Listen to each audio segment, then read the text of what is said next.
Para saber qué tiene un paciente, uno tiene que saber antes quién es el paciente. Si vos no sabés quién es la persona que tenés al frente, difícilmente lo puedas ayudar en qué es lo que padece. Bienvenidos, bienvenidas. Estamos aquí haciendo otro contenido de Vive Más. Hoy en una oportunidad para mí muy especial, poder hablar con una persona que es médico, especialista en medicina interna. No tengo el gusto de tenerlo aquí conmigo porque él está en Córdoba, pero bueno, estamos conectados de manera virtual. Estoy con Carlos Pressman. ¿Cómo te va, Carlos? Bienvenido. ¿Qué tal? Buen día. Buen día. Y agregaría que, si bien mi especialidad es medicina interna, por el devenir de los tiempos atiendo fundamentalmente gente grande, adultos mayores o viejos, como quieran ustedes nombrar. Y entre otras cosas, además, escribió un libro que se llama Vivir 100 años. Entonces, es una persona que a mí me interesa mucho poder profundizar en cómo es este día a día en el consultorio, en la clínica, de encontrarse con muchas personas que son muy mayores y que tienen distintos tipos de problemáticas. Contame un poco eso, Carlos, ¿cómo es? Esto es un fenómeno relativamente novedoso para el país y para el mundo, digamos, es que hay ahora mucha gente que vive más de 70, más de 80, incluso más de 90 años. A partir de este cambio demográfico, poblacional, se produce en consonancia con un cambio en el perfil de las enfermedades y bueno, la medicina que suele apropiarse de los fenómenos humanos ha cometido, digamos, una caracterización de que envejecer es enfermar, digamos. Y no está bueno eso, digamos, ¿no? Envejecer es un proceso normal de la vida de los seres humanos y lo que tratamos de expresar, por ejemplo, en este libro Vivir 100 años y lo que hago diariamente en mi consultorio en la atención de los pacientes, es como tomamos estrategias de convivencia adaptadas para que la gente pueda vivir los años que le dé la vida de la manera más saludable, digamos, y no asociar a estigmas de discriminación la cuestión de la vejez y las patologías que pueden o no acompañar a los adultos mayores. Ahora, tomo esto que decís de que envejecer no es enfermar, pero al mismo tiempo no resulta muy habitual que muchas personas que tienen alrededor de 80 años lleguen en un estado a veces complicado de salud y lo refuerzo desde otro lado. La medicina, la ciencia alarga la expectativa de vida, pero a veces a costa de un enorme sufrimiento emocional, físico, dolores, enfermedades cardiovasculares. Hay una paradoja ahí. En realidad, técnicamente antes se hablaba de expectativa de vida. ¿Cuánto puede vivir una persona? Bueno, puede vivir 90, 100 años y hay expectativas de vida por países, ¿no? Argentina tiene expectativa de vida, ejemplo, mujeres viven hasta 80 años, los hombres 73, los hombres viven 7 años menos que las mujeres. Y después se empezó a ver quiénes vivían más y vivían menos, no solamente por el género, sino por la condición socioeconómica. Los sectores de clases medias altas viven muchos años más que los sectores más desprotegidos. Y también se incorpora un concepto en sintonía con lo que me preguntabas, que es expectativa total de vida, ¿no? Vivir 80 años, ponerle las mujeres, y expectativa de vida sin discapacidad. O sea, autoválido, independiente, y cuando vos ajustás la cantidad de vida a la calidad de vida, quitas un montón de años. O sea, ¿qué sentido tiene vivir? Suponte 90 años, si los últimos 10 lo pasaste postrado en cama en un geriátrico con escaras. Sería No, la expectativa de calidad de vida. claro, una expectativa de vida sana o calidad de vida. Sí, a mí no me gusta mucho el término calidad de vida. A mí me gusta el término condiciones de vida. ¿Por qué? Porque en calidad de vida va como implícito que depende de vos a ver cómo querés vivir. Y no es tan así, porque las condiciones, nosotros hemos nacido en un barrio, en una ciudad, yo soy cordobés, ya se dieron cuenta, pero digamos, no depende tanto de vos, sino de tu entorno social. ¿Quién te crió? ¿Qué comiste? ¿Qué posibilidades tuviste desarrollarte intelectualmente, la actividad física que hacías, etcétera, digamos. O sea, yo creo que podríamos decir expectativa de vida total, cantidad de años que vive, o expectativa de vida asociada a las condiciones de vida. Bueno, pero los problemas que vos atendés diariamente, describamos un poco genéricamente cuáles son y cuáles son las causas de esos problemas. Yo lo dividiría en dos grandes grupos, digamos. Primero, las cuestiones afectivas, que son la raíz de todo. A mí me gusta decir que el poncho se pone por el agujero y no por los flecos, o sea, por la cabeza. Hay dos elementos de la cabeza que son el nudo causal de todas las patologías que después suelen acompañarnos, no solamente a los adultos mayores, a todos. Uno es la percepción de soledad o la soledad. Percibirse solo o estar solo, digamos, que no es lo mismo, vos podés estar solo y no percibirte solo. La percepción de soledad dispara una serie de mecanismos biológicos, hormonales, sociales, etcétera, que son causa de enfermedad. La percepción de soledad tiene una capacidad de generar enfermedad mucho más alta que la hipertensión, el tabaquismo, quedarse quieto o la diabetes. ¿Ah? Pero nadie habla de esto. Entonces, la percepción de soledad es un elemento trascendente en la especie humana. Y el otro, de la mano de lo afectivo, de lo psicológico, es el miedo. El miedo.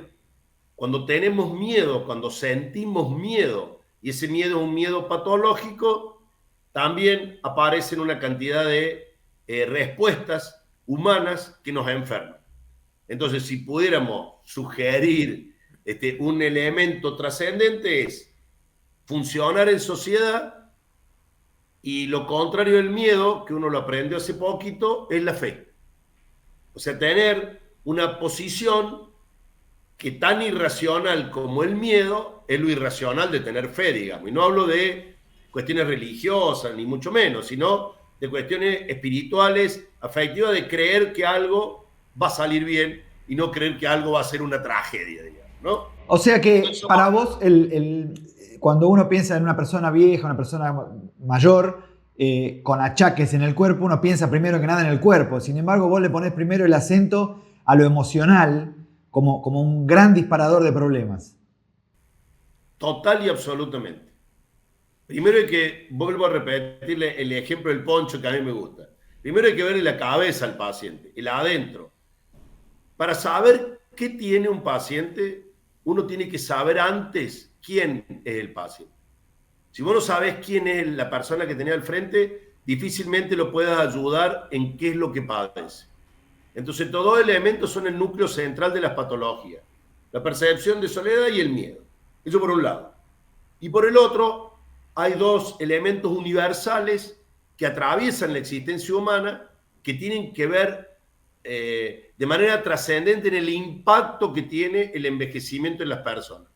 Por un lado, la alimentación, lo que comemos, y por el otro lado, la actividad física que realizas. O sea, miedo y soledad por un lado, actividad física y alimentación por el otro. Si uno puede centralizar en una apretada síntesis por dónde pasan la mayor cantidad de dificultades que enfrentan los adultos mayores, son estos dos conceptos. Uno quizás más psicológico o emocional o afectivo, soledad y miedo, y por el otro lado, las actividades de la vida diaria, digamos, ¿no? Que son la actividad física, ¿qué haces vos con tu cuerpo? Que es el soporte material del miedo y la soledad. ¿Qué haces vos con tu cuerpo? Que es el soporte material. Y por otro lado, ¿cómo suministras energía a ese cuerpo para que pueda desarrollarse y atravesar las dificultades cotidianas? Sonó medio filosófico, profundo, pero en verdad es así, ¿eh?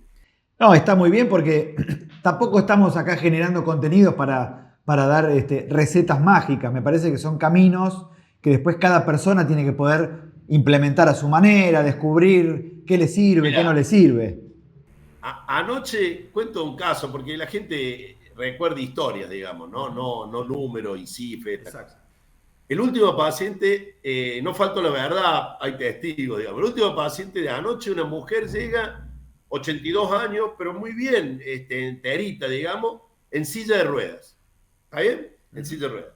Yo salgo a la sala de espera, la veo sentada en la silla de ruedas y me llama la atención que no tiene puesta zapatillas, zapatos, no tenía calzado, estaba con las medias y tenía un camisón muy elegante, muy fino, todo dorado, pantalón y como un robe de chambre, ¿no? Un ambo, no sé cómo se llama, pero era el pijama. Y le digo, ¿cómo venía hacia el médico? Me dice, no, yo soy vecina, vivo acá a la vuelta, la traía el hijo, un abogado. Me dice, mi mamá no camina, no camina. Bueno, le digo, bueno, va a salir caminando, en broma, yo era el último paciente, ya va a salir caminando. Bueno, la hago pasar, una mujer muy fina, muy elegante, no sé, como si hubiera atendido una actriz con ese pijama dorado en su silla de ruedas. Bueno, y me cuenta que hacía casi 30 días tuvo un accidente en un shopping de Córdoba donde se queda atrapada en la escalera mecánica. Estaba con el nieto y se cae, pide ayuda, se golpea y uno de los guardias que la levanta, la ayuda, no se quiebra nada, pero tiene ese accidente, le dice al nieto, che, me parece que tu abuela se quiso suicidar. La mujer escucha esto, el nieto le dice al padre, que el hijo que la trae a la consulta, y el hijo le dice, che vieja, ¿vos te quisiste suicidar? Y la mujer dice, de ninguna manera, me accidenté, se sintió tremendamente mal, imaginémonos una mujer que además es muy coqueta, pero muy coqueta después, toda arreglada, todo muy, muy, muy extraño, y dice, yo de ninguna manera yo quiero vivir, ¿no? Por eso fue a la consulta. Y esta mujer tenía lo que se llama trastorno por estrés postraumático, que asoció que si ella caminaba se iba a morir, ¿no? Por esta historia del suicidio. Y no caminaba más. Cuando yo la reviso, tenía fuerza muscular, tenía equilibrio, tenía coordinación, y me di cuenta cuando le digo, ¿yo la puedo pesar? Sí, con todo gusto, doctor. Y ahí nomás se levantó de la silla y fue y se subió a la balanza. Debo decir, digo, ¿no? Y después le digo, bueno, qué lástima trajiste calzado, pues si no te hubiera ido caminando a tu casa. En Córdoba está con clima lluvioso, así que no daba para que se fuera descalza a su domicilio. ¿Qué digo con esto? Acá una mirada estrictamente biológica de la paciente hubiera tomado la atención, la fuerza, hubiera pedido estudios, electromiografía, lo que fuere. Pero cuando vos escuchás la parte biográfica del paciente, el paciente salió caminando a punto tal de que yo salgo de la sala de espera y digo, esto parece una novela, esta centroamericana donde los paralíticos caminan, los ciegos vuelven a ver. La secretaria se cagaba de risa, el pediatra que trabaja sale y dice, Prema, vos sos un mano santa, esta mujer también. ¿Qué digo? La actividad física, que es un poco el tema al que vamos a ir seguramente enfocándonos, antes pasa por la cabeza. Esta mujer vino en silla de rueda y salió caminando. O sea, cuando uno atraviesa estos dos núcleos de angustia, que son el miedo y la percepción de soledad, vamos a poder encarar bien la actividad física. Porque todo lo demás son los efectores de una motivación central que es ¿para qué vamos a hacer actividad física? O si lo querés más profundo, ¿para qué vamos a envejecer? ¿Para qué? Si no tenés para qué, y es muy difícil que nadie se enganche a salir a correr 40 kilómetros, agarre pesas, lo que fuera. Clarísimo. Esta anécdota muy, muy simpática que me contás me da pie para hablar de algo que me parece que es una de las claves cuando una persona empieza a llegar a ya una edad avanzada que dispara muchos problemas, que son las caídas. Muchas personas mayores están en general sanas, por ahí tienen algún tipo de achaque cardiovascular o alguna cuestión que están controlando, pero un día tienen una caída y eso es como el inicio del desenlace de muchos problemas más. Contame un poco cómo es esta situación tan habitual. Eso es lo más frecuente en el planeta, en la humanidad. Hoy la mayoría de los hospitales del mundo están llenos de adultos mayores con fracturas de huesos, sobre todo en el mundo occidental. Hay una cosa muy, muy, muy, muy linda nosotros siempre sabemos lo que nos da la tecnología, pero no lo que nos quita, ¿no? El ejemplo más pavo es el de los celulares, que vos antes te acordabas los teléfonos de tu mamá, de tu papá, hoy no te acordás ningún teléfono porque lo tenés en el celular. Pensemos esto en distintas condiciones de la vida. Hoy voy yo, y probablemente quienes vean este video, estamos sentados. La silla también es una tecnología. En países de Oriente, donde no usan sillas, comen en el piso, obligan a levantarse y pararse para cada vez que van a desayunar, almorzar, merendar o comer. Solo esa actividad hace que en esos países, ejemplo de Oriente, no existan las caídas y no existan las fracturas de cadera que hoy llenan los hospitales de Occidente. Simplemente porque hacen un ejercicio que le mantiene la fuerza de los miembros inferiores, la pelvis, el equilibrio, etcétera, etcétera. ¿Qué digo con esto? Hay mucha difusión o marketing o comunicación de lo que la tecnología nos da, pero hay muy poco de la tecnología que nos quita y después lo vemos en el consultorio. Por decir, cuando vos pones un ascensor en un edificio de escalera, obtenés ventajas y perdés un montón de cosas. Cuando vos pasaste de la bicicleta al auto, obtenés ventaja y perdés un montón de cosas. Cuando vos vas en ómnibus, en vez de ir caminando a un lugar al que podés acceder caminando, aparecen un montón de cambios corporales. Todo esto, esta impronta de la vida en grandes ciudades o tecnologizada, hace que aparezcan en los adultos mayores el gran capítulo de las caídas. En la especialidad, que se llama geriatría, están los trastornos cognitivos, la depresión, los trastornos de incontinencia, y un gran síndrome de los adultos mayores son mareos y caídas. O sea, las caídas conforman el gran espectro de patologías que aparecen en el adulto mayor. ¿Y por qué tiene tal magnitud? Primero porque son muy frecuentes, ¿tá? Muy frecuentes. Y cuando digo muy frecuentes, muy frecuentes. Y son subvaloradas. Mirá el ejemplo de esta mujer que te acabo de contar. Un accidente pavo en una escalera eléctrica, la puso en una silla de ruedas. Y por no contarte, infinidad de pacientes que se caen, se quiebran la muñeca. Un clásico, ¿no? Van a hacer las compras, se tropiezan, la vereda rota, etcétera. Se quiebra la muñeca. ¿Qué pasa? Además de todo lo que significa el dolor, el yeso, no puede ir al baño, no puede cocinar, no puede más tejer, se deprime, no sale más, tiene miedo a caerse. Se llaman cascada de consecuencias, de complicaciones por una caída estúpida que podríamos haber prevenido. Y ningún médico se dedica a esto. Entonces, si pudiéramos prevenir las caídas, quizás pudiéramos evitar la mayor cantidad de complicaciones que tienen los adultos mayores. Es tremendo, tremendo. Es de una magnitud sideral que por motivos que uno desconoce o que puede intuir, no se pone en el escenario público para debatirlo.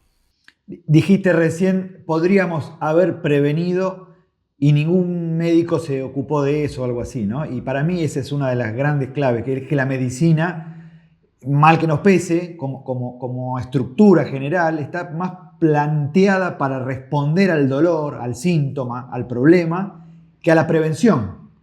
No organiza la prevención la medicina, y creo que ahí hay un cambio muy grande que ayudaría incluso no solo a la salud de la gente, sino a la economía de la gente y de un país.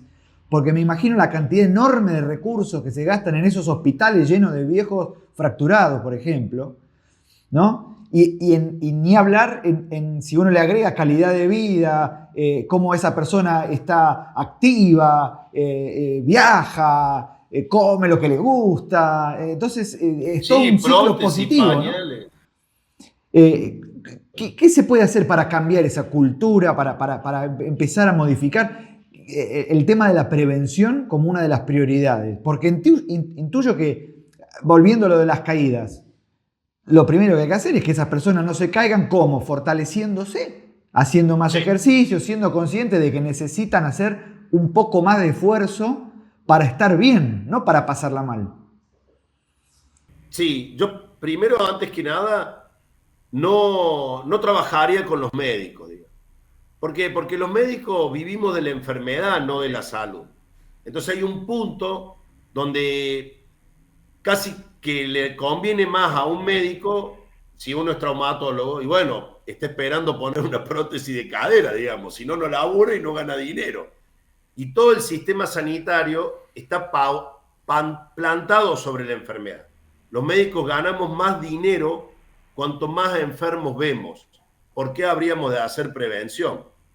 Hay algunos países donde a cada médico le dan un lote de pacientes. Y si un paciente se quiebra y se le rompe la cadera, le bajan el salario porque no lo cuidó. Entonces ahí sí, los profesionales, en función de su remuneración, dedican mayor o menor tiempo. Entonces, a los colegas lo vamos a dejar para que atiendan los enfermos.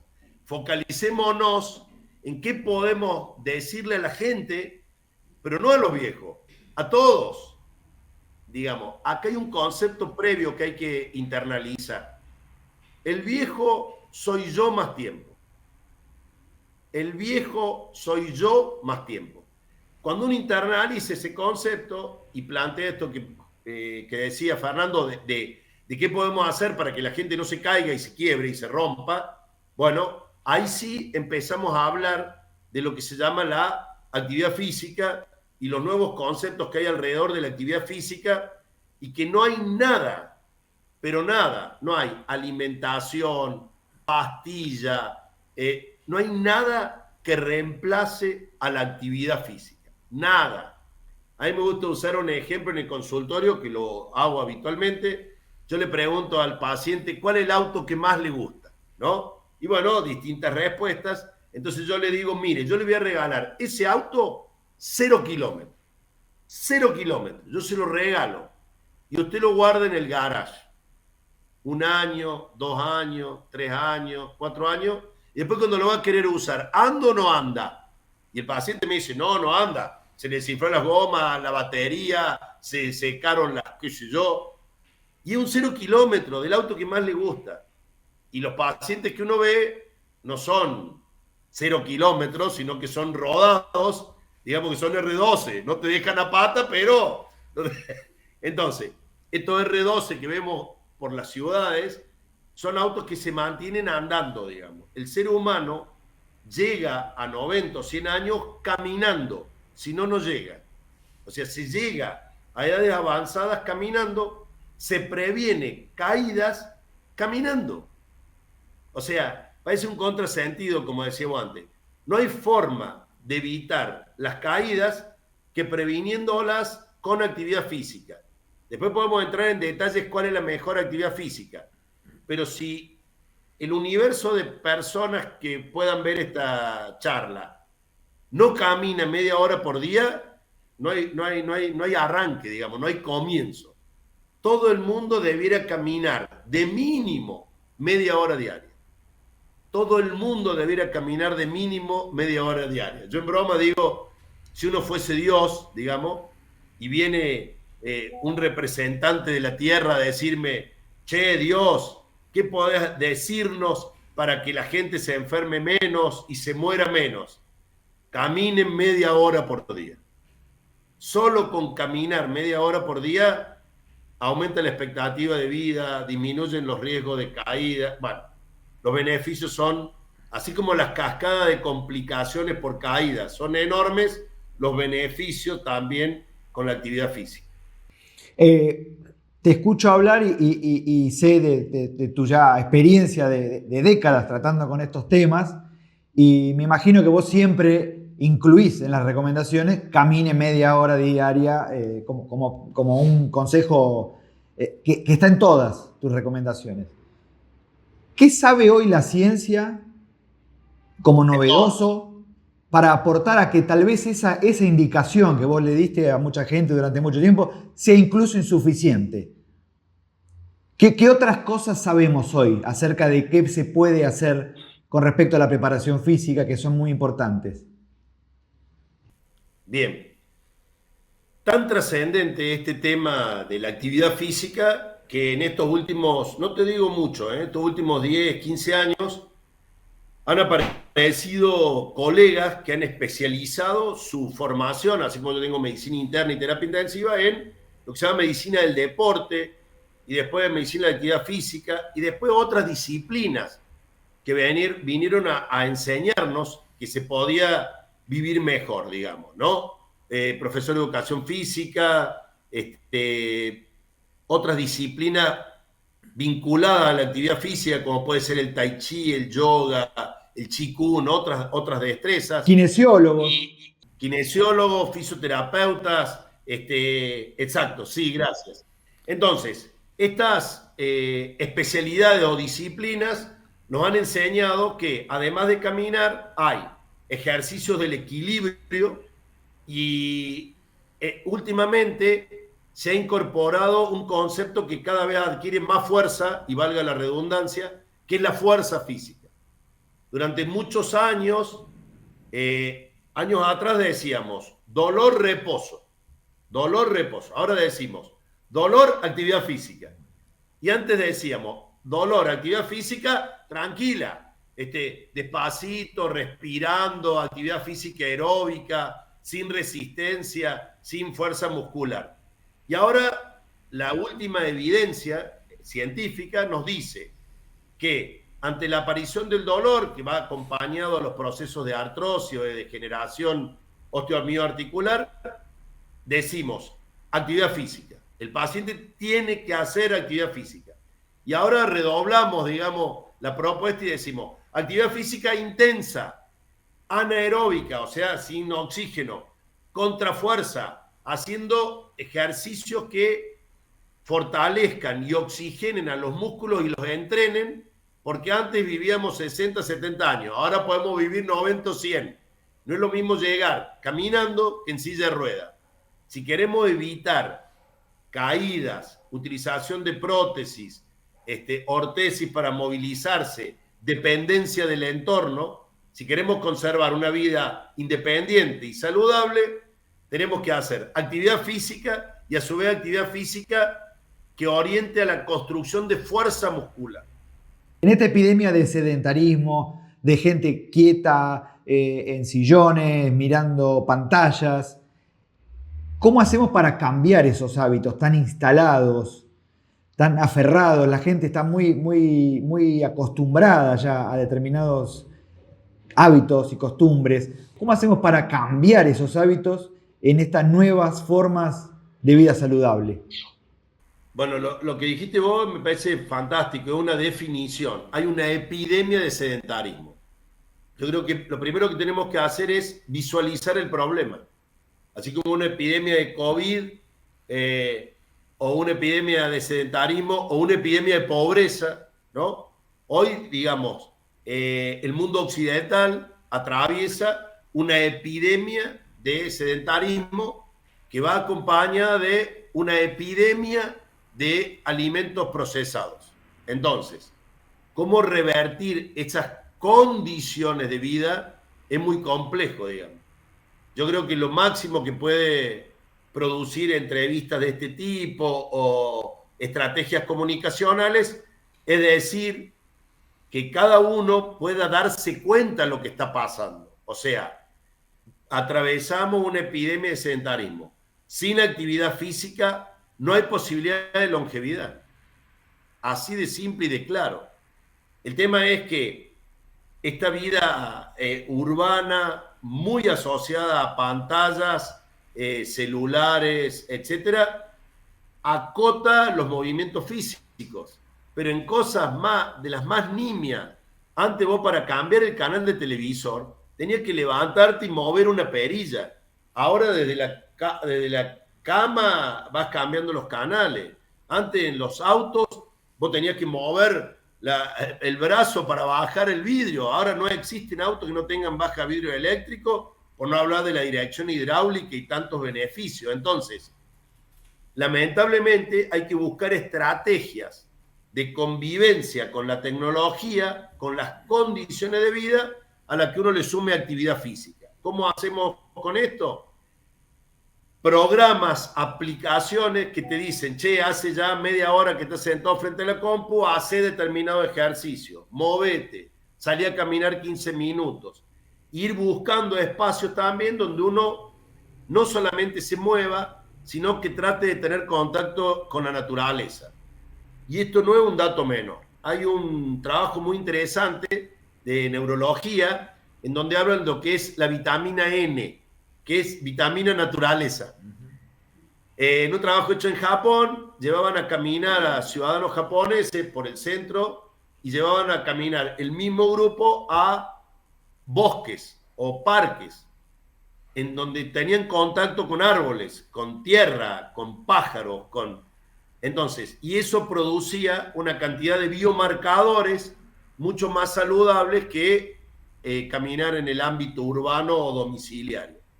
Entonces, lo que uno debiera tener como consigna es, primero, no quedarse quieto, tratar de encontrar estrategias adaptadas a cada paciente en particular para que haga actividad física y eventualmente una, dos, tres, lo que pueda por semana, que esa actividad física se desarrolle en un ambiente natural, de naturaleza, digamos, porque eso también es beneficioso.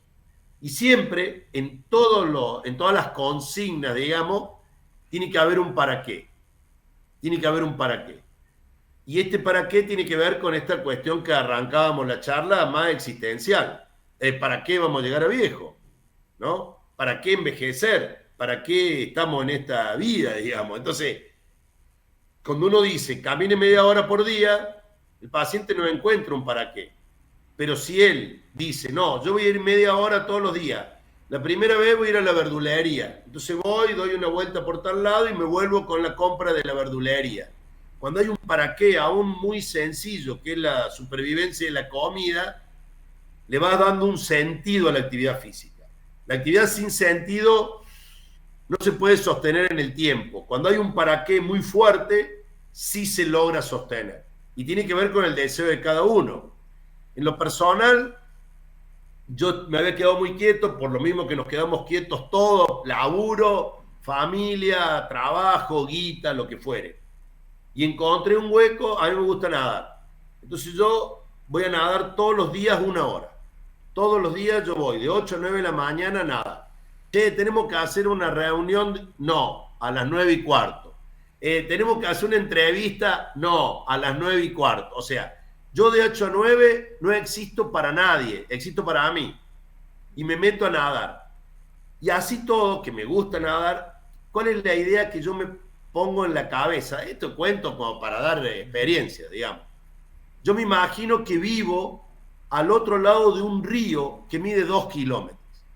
Entonces yo me levanto a la mañana y para ir a laburar, para ir a conectarme con la sociedad, tengo que cruzar el río que tiene 2 kilómetros.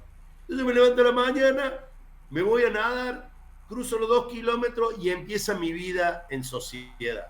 Cuando cada uno tiene sus mecanismos, le encuentra la vuelta para tener este para qué que hace que la actividad física sea placentera, sea agradable, sea linda, te da muchas satisfacciones. Para mí uno de los placeres más grandes que tengo cada día, placer cotidiano, así como te gusta tomar un café o ver una linda película, leer un libro, mi placer cotidiano es nadar esa hora y yo vuelvo. En lo personal, Carlos, siento que tenés una conciencia muy grande de todos estos problemas, de todos los efectos que genera.